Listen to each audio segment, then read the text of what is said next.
మన Ramala collections Ashadham sale up to 60% offer. 2 లక్షల విలువ చేసే సిల్వర్ జ్యువెలరీ కొనుగోలుపై 50,000 విలువ చేసే సిల్వర్ జ్యువెలరీ ఫ్రీ. కాదు, నా కళ్ళు చల్లబడ్డ రోజు. ఎలాగంటే ఆ పెళ్ళా పిచ్చోడు ఊరంతా అప్పు చేసి చెప్ప చెంది తెచ్చుడుగా. అవునవును.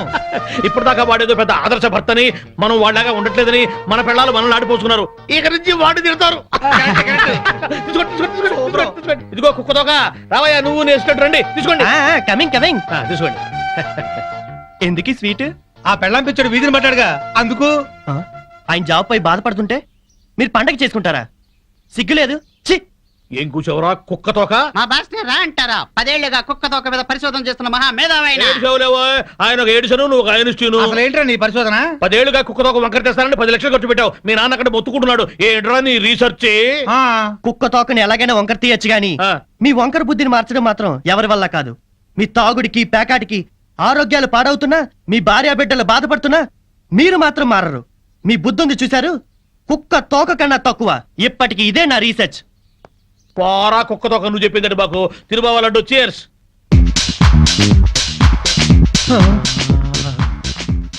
ఈ మెరుపు తీగ ఎవరు బావా? ఫ్యాషన్ టీవీలో పెట్ట మన కాలనీలోకి నడిచొస్తున్నట్టుంది కదూ. అవును.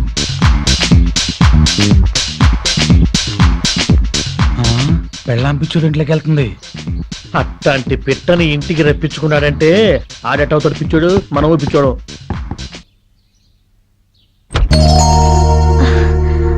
శ్రీనివాస్ ఉన్నాడండి? మీరెవరు? నేను శ్రీను చిన్ననాటి స్నేహితులం. లేరు, బయటికెళ్లారు. ఎప్పుడొస్తాడో తెలీదు. మొన్న కనిపించి ఈ అడ్రస్ ఇచ్చారు, చూసి వెళ్దామని వచ్చాను. సర్లేండి, మళ్ళీ వస్తాను. మంచిది.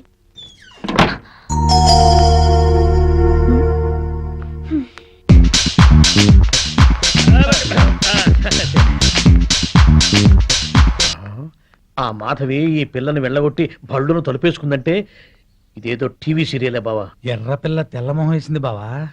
ఇది ఫస్ట్ ఎపిసోడ్. హాయ్ ప్రియా, ఏంటి ఇటు నుంచి వస్తున్నావు? మా ఇంటికి వచ్చావా? అవును, నువ్వు లేవని వచ్చేసా. ఓహో, మా ఆవిడ బాగానే మాట్లాడిందా? పద ఇంటికి వెళ్దాం. ఇప్పుడు కాదులే, తీరిగ్గా తర్వాత ఎప్పుడైనా వస్తాను. వచ్చి నీ పెళ్లి పుస్తకం చూస్తాను. నా పెళ్లికి శుభలేఖ లేదు, పెళ్లి పుస్తకం కూడానా? కాఫీ తాగుతూ మాట్లాడుకుందాం, పద. సరే.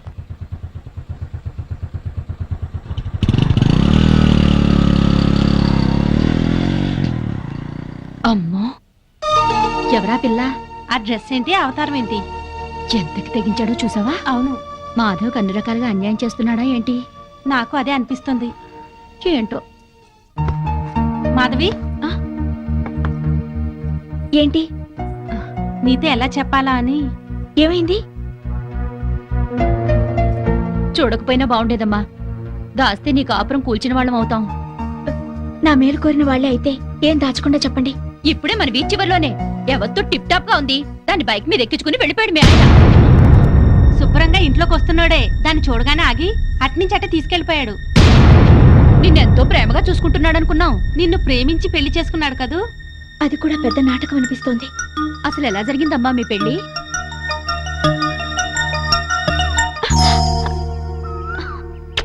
Good morning Madhavi, I love you.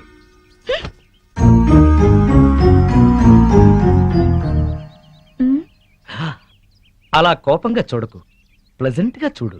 ఆకుపచ్చ చీర కట్టుకుని నువ్వు భరతనాట్యం చేస్తున్నట్టుంది ఈ పార్కు. నా కళ్ళతో చూడు.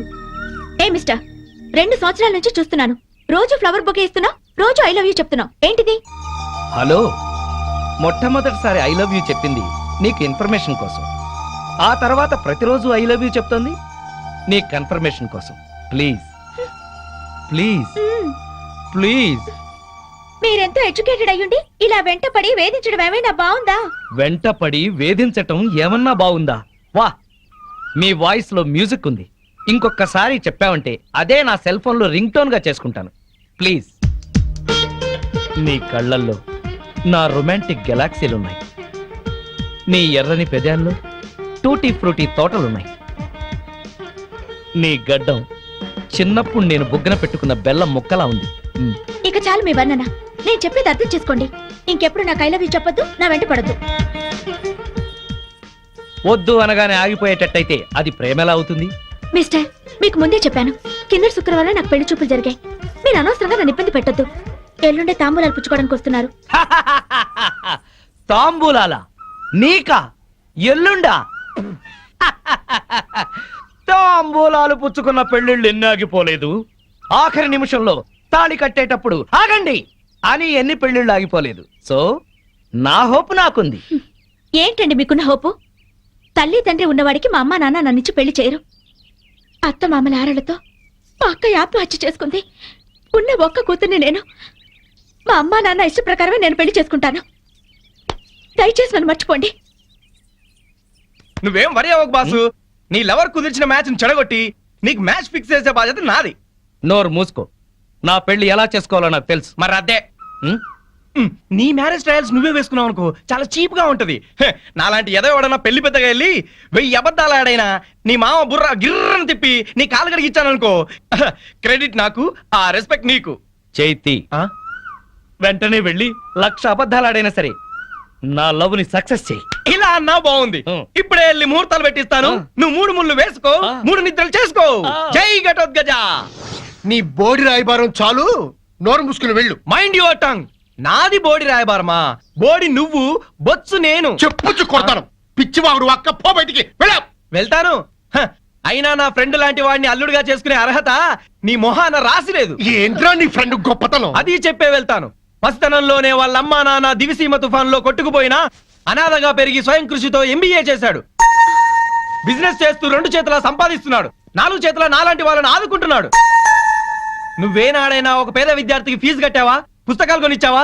కనీసం నీ పాత బట్టలు పని వాళ్ళకైనా ఇచ్చావా? అదే నా ఫ్రెండ్ ఎంతో మందికి సహాయపడుతున్నాడు. నువ్వు నీ కూతురికి బిల్గేట్స్ కొడుకుని తేయగలవేమో గాని నా ఫ్రెండ్ లాంటి ప్రేమికుని తేలేవు. మైండెడ్. అమ్మా, మా అమ్మా నాన్న దివిసిన్ తుఫాన్ లో కొట్టుకుపోయారని చెప్తావా? సెంటిమెంట్ కోసం అని చెప్పాను. అయినా నువ్వేగా 1,00,000 అబద్ధాలు ఆడైనా నా లవ్ సక్సెస్ చేయమని చెప్పింది. మరి ఇప్పుడు కొడతావే? 1,00,000 అబద్ధాలు ఆడినా సరే కొట్టేవాడిని కాదురా. హాయిగా ఉన్న మా అమ్మా నాన్న చచ్చిపోయారని చెప్తావా? చిచ్చి తీస్తా. పార్టీ ఇస్తావనుకుంటే పాటలు తీస్తున్నావు బాసు. నోరెత్తితే చంపేస్తా. బాసు, సింపుల్ గా ఒక అబద్ధం ఆడాను. సింపతి వర్కౌట్ అయింది. నువ్వు కూడా అదేమంటా బాసు. విచిత్రమైన సుముహూర్తం.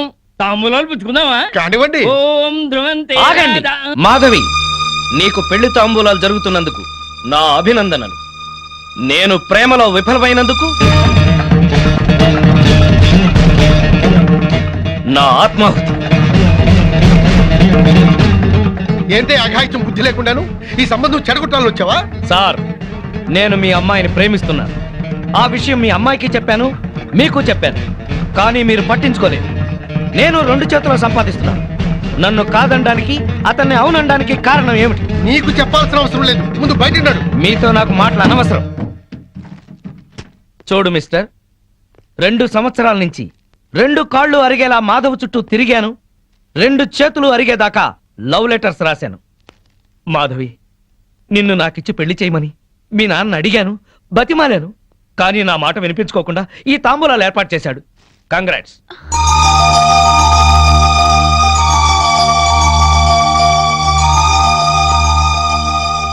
ఇంకా మీరు మాధవ్ని పెళ్లి చేసుకోవాలనుకుంటే తప్పకుండా చేసుకోండి. అగ్ని సాక్షిగా చేసుకోండి. ఇప్పుడు నేను ఆహుతి అవుతాను కదా, నా చితి చుట్టూ తిరుగుతూ చేసుకోండి. సార్, ప్రపంచంలో మహాప్రేమికులు ఉన్నారని విన్నాను, నవలల్లో చదివాను, సినిమాల్లో చూశాను. ఈ రోజు స్వయంగా చూస్తున్నాను. ఏమండి, మీరు ఏంటి పెళ్లి చేసుకోండి.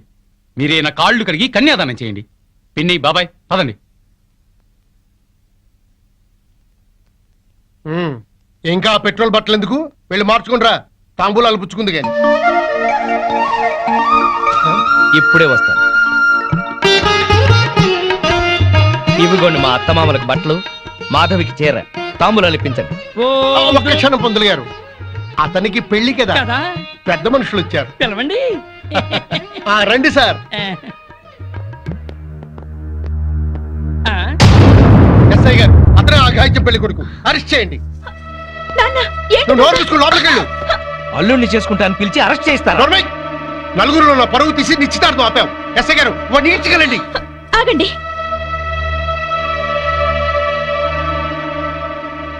ఇతనంటే మీకు ఇష్టమేనా?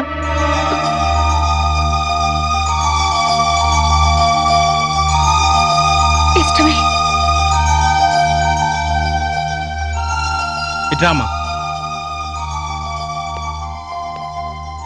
చూడండి, తప్పుడు సమాచారం ఇచ్చి ఇద్దరు ప్రేమికులను విడదీయాలని చూస్తున్నారా? ఇందుకోసం పోలీసులను ఉపయోగించి మా టైం వేస్ట్ చేయకండి. చూడమ్మా, మీ పెళ్లికి పెద్దలు అడ్డం చెప్తున్నారని రిపోర్ట్ రాసిస్తే మీ పెళ్లి మేం జరిపిస్తాం. లేదా తాంబూలాలు చెడగొట్టిన దానికి ఇతను అరెస్ట్ చేయాల్సి ఉంటుంది. వద్దు, అరెస్ట్ చేయకండి. గుడ్. అలాగని మీరు రిపోర్ట్ రాసివ్వండి. పదండి.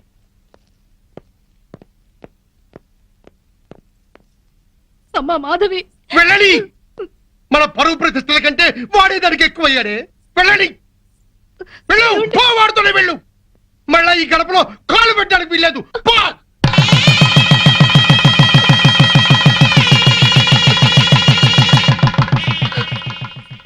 అలా నమ్మించి నటించి పెళ్లి చేసుకున్నారు. బాగుంది నీ పెళ్లి కదా.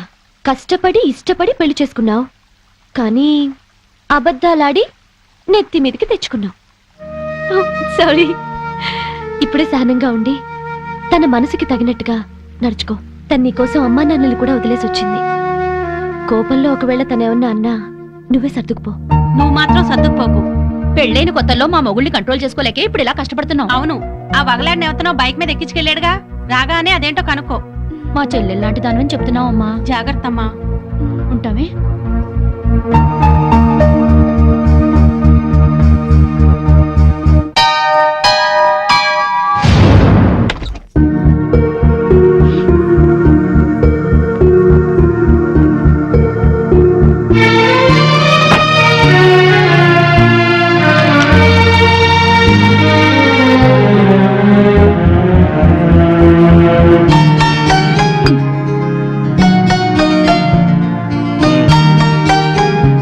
ఎవరో ప్రియ అట. సీను ఉన్నాడా అంటూ వచ్చింది. నువ్వేం చెప్పావు? లేరుగా, అదే చెప్పాను. కాఫీ అయినా ఇచ్చావా? ఇంట్లోకి పిలిచి కూర్చోబెట్టే మనిషిని అనిపించలేదు, అందుకే గుమ్మాలోంచి పంపించాను. నువ్వు మనిషిగా ఆలోచిస్తే ప్రియ మంచిదిగానే కనిపించేది. ఇంటికొచ్చిన అతిథిని అవమానించడం సంస్కారం కాదు. మీ సంస్కారం ఏంటో తెలిసాకే మీకోసం వచ్చిన వాళ్ళందరినీ అనుమానించాల్సి వస్తుంది. అవును, దాన్ని మీరు బైక్ మీద ఎక్కించుకుని తీసుకెళ్లారంటగా. ఎవత్తది? దానికి మీకు ఏంటి సంబంధం? స్నేహం. ఆ అమ్మాయి నా చిన్ననాటి స్నేహితురాలు. నేను నమ్మను. మీరెన్ని రకాలుగా అయినా అబద్ధాలు ఆడతారు. మీరు చేసిన అప్పులకి ఆడిన అబద్ధాలకి ఇరుగు పొరుగు దగ్గర తలెత్తుకోలేక చేస్తున్నారు. మొగుడు అప్పుల మనిషి అయినా పర్వాలేదు, తప్పుడు మనిషి అయితే ఏ పెళ్ళం తట్టుకోలేదు. ఇంకెప్పుడు దాంతో తిరగండి. నీకేమన్నా పిచ్చా? అర్థం లేని అనుమానాలతో బ్యాడ్ గా ఊహించేసుకుని మాట్లాడుతున్నావు. నేను చెప్పేది నిజం. ఏంటండి నిజం? అది రోడ్డు మీద కనిపిస్తే బైక్ మీద ఎక్కించుకుని ఎక్కడికో తీసుకెళ్ళటం దేనికి? ఇంటికే తీసుకురావచ్చుగా. అసలు ఈ అప్పులన్నీ చేసింది ఇంటి కోసమా దానికోసమా? నోర్మోయ్. నన్ను నోరు మీమంటం కాదు. ఆ సేటు మళ్ళీ ఫోన్ చేసి నానా మాటలు మాట్లాడుతున్నాడు. ముందు వాడి నోరు మూయించండి.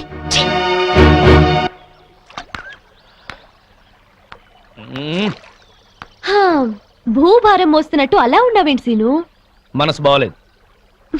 అయితే దానికి బాధపడాలా? నేను చాలా సీరియస్ గా ఉన్నాను, నువ్వు జోక్లే. లేకపోతే ఏంటి? మనసు బాగా లేకపోతే బాగు చేసుకోవాలి కానీ ఇలా మొహం డల్గా పెట్టుకుని కూర్చోవాలా? నా వరకు నాకు మనసు బాగలేకపోవటం అంటూ ఉండదు. ఎందుకంటే దాన్ని ఎప్పుడూ పనిలో పెడతాను. పనిలో పెట్టాలంటే ప్రస్తుతం నాకు పని లేదు. అయితే పని వెతుకునే పని పెట్టుకో. ఆ పని మీదే ఉన్నాను. గుడ్. అయితే నీ పని అవుతుందిలే. ఏం పని అవుతుందో. ఇంటికెళ్తే పని అవుతానే ఉంది. ఏ? బాగా ఫ్లరిష్ అయ్యే టైంలో బిజినెస్ దెబ్బతింది. దాంతో అప్పులయ్యాయి. మా ఆవిడ నన్ను పనికిమాలిన వాడిని అనుకుంటుంది. నన్ను నా అసిస్టెంట్లే మోసం చేశారు. లేకపోతే లాస్ట్ మంత్ మొత్తం తీర్చేసేవాడిని. మరి ఇప్పుడు ఏం చేయాలనుకుంటున్నావు? నేను చేయగలిగింది ఏదైనా సరే. మా కంపెనీలో జాబ్ ఇప్పిస్తే చేస్తావా? ఏంటి, నేను ఇప్పిస్తే చేయకూడదా? అబ్బే అదేం లేదు. ఎక్కడ పోయిందో అక్కడే సంపాదించాలి. నేను మళ్ళీ బిజినెస్ చేయాలనుకుంటున్నాను. మరి బిజినెస్ కి పెట్టుబడి ఎక్కడి నుంచి తెస్తావు? చూడు, ప్రస్తుతం నువ్వున్న పరిస్థితుల్లో ఒక 2 ఏళ్ళు జాబ్ చేయి, ఆ తర్వాత నీ ఇష్టం. ఓకే సరే, నేను మా బాస్తో మాట్లాడి నిన్ను ఆయన దగ్గరికి తీసుకెళ్తాను. సరే. Okay. Good morning sir. Good morning. నా ఫ్రెండ్ శ్రీనివాస్, MBA. మీకు చెప్పాను కదా, ఇతని. నమస్కారం అండి. ఓ కూర్చో. థ్యాంక్స్. నిన్నెక్కడో చూసినట్టుందే. నువ్వు సాయిరామ్ చిట్ ఫండ్ యానివర్సరీలో రూపాయి మీద ప్రోగ్రామ్ చేశావు కదా. అవును సార్. ఆ రోజు నువ్వు అదరగొట్టేశావయ్యా. నీలాంటి వాడు ఒక్కడు నా టీంలో ఉంటే బాగుంటుందని అప్పుడే అనుకున్నాను. Thank you sir. అక్కడిచ్చే దానికన్నా ఎక్కువ ఆఫర్ ఇచ్చి నిన్ను పిలవాలనుకున్నాను. ఆఫీస్ లో బయట నీ గురించి ఎంక్వైరీ చేశాను. పెద్ద ఫ్రాడ్ అని తెలిసింది. సార్ మీకెవరు చెప్పారు కానీ అది అబద్ధం. ఎవరో చెప్తే నేను నమ్మను. తన బాసే చెప్పాడు. అతని పార్ట్నర్ అని చెప్పుకొని అప్పులు చేశాడంట. చివరికి అమ్మా నాన్న చచ్చిపోయారని పెళ్లి చేసుకున్నాడంట. ఇవన్నీ అబద్ధాలా? నాకు చెప్పిన పని చేసి జీతం తీసుకునేవాడు కావాలి, నవ్విస్తూ నాకే ఎసరు పెట్టేవాడు కాదు. సార్ ఇతనికి మీరు జాబ్ ఇస్తే ఇవ్వండి, లేకపోతే లేదు. బట్